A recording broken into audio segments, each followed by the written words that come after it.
Hi guys, welcome back to my channel, Edmund Mindaros, and for today's quick tutorial, and I'm going to show you guys on how to resolve if you're coming across an issue on the Microsoft Edge web browser that you're experiencing a profile error.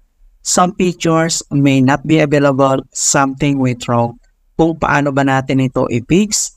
And without further ado, and let's go ahead. So all you have to do is to open up on Edge browser. And then dito lang sa top right corner, and then i-click mo lang yung three dot icon. And then next step ay, kailangan mo lang select dito yung help and feedback.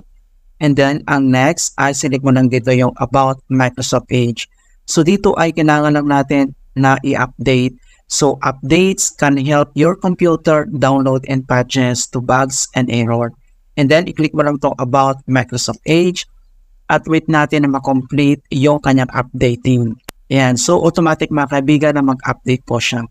Alright? So, ang next solution na pwede natin gawin ay cruise lang natin dito. So, dito lang sa start menu, so right-click ka lang. And then, select mo lang dito yung settings. And then, next step ay, kailangan mo lang select dito yung apps. And then, dito sa apps, yung pinakauna lang, i-click mo lang yung installed apps. So, dito sa installed apps, yung search app mga kaibigan ay kailangan lang natin i-search yung Microsoft Edge. And then automatic mga kaibigan na mag-appear dito. And then next step ay dito lang sa right side, i-click mo lang yung 3 dot.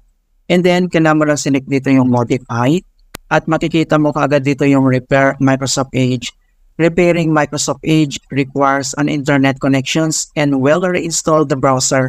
Your browser data and settings won't be affected. And then kailangan mo lang i-click tong repair. At wait natin na ma-complete yung downloading and installing ng Microsoft Edge. Alright? So, if the error is still persists, so ang next solution na pwede natin gawin ay dito lang sa taskbar. So, kailangan mo lang mag-right click. And then, select mo lang dito yung Task Manager.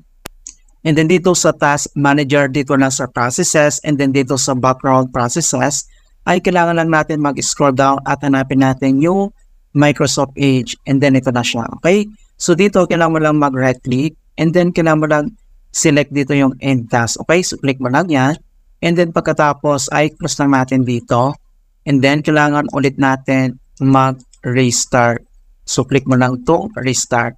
Yan. So, ganoon lang po kasimple kung paano natin i-fix ang profile error in the Microsoft Edge web browser. And please don't forget to like this video, subscribe to my channel for more quality content.